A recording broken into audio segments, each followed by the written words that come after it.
প্রিয় মুসল্লি ভাই বোনেরা, আজকে নতুন একটি ভিডিও নিয়ে চলে এলাম। আর আজকের এই ভিডিওতে আমি আপনাদের সাথে আলোচনা করব আপনার যদি কোনো প্রিয়জন বা আত্মীয় স্বজন বা পরিচিতজন রোগী হয়, মানে অসুস্থ থাকে, তাহলে তার ডান হাত রাখিয়া, মানে তার ডান হাতে হাত রাখিয়া কি দোয়া পড়িতে হবে, তো সেটাই আজকে আপনাদের সাথে আলোচনা করব। তো চলুন শুরু করে ফেলি। এখন আরো তো দোয়াটা হচ্ছে, আমি বাংলায় পড়ি। হে মানব জাতির প্রভু, এই রোগীকে দূরীভূত করুন ও আরোগ্য দান করুন, কারণ আপনি শেফা প্রদানকারী। আপনার আরোগ্য ব্যতীত কোনো চিকিৎসা নেই। এমন আরোগ্য যাহাতে কোনো প্রকার রোগী বাকি না থাকে।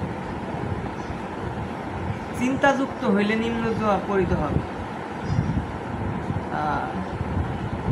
আপনার মনে মানে অনেক চিন্তা বা হতাশা, তাহলে অবশ্যই এই দোয়াটা পড়তে হবে।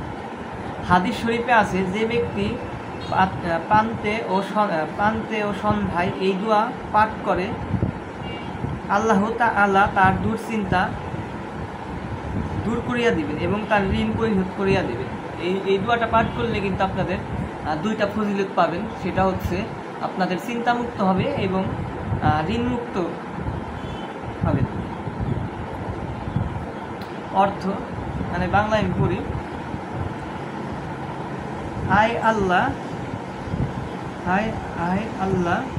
আমি চিন্তা ও পেরেশানি হইতে আপনার আশ্রয় লইতেছি। অক্ষমতা ও অলসতা হইতে আপনার পানাহ চাইতেছি।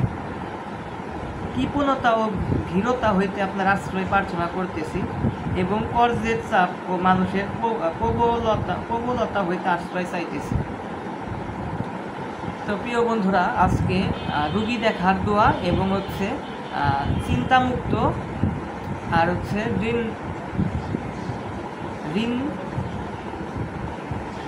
ঋণ পরিশোধের দোয়া, এই দুটাই হলো আজকে বললাম। তো প্রিয় মুসলিম ভাই বোনেরা, আপনারা যারা আমার ইসলামিক চ্যানেলটি এখনও সাবস্ক্রাইব করেনি, তারা অবশ্যই সাবস্ক্রাইব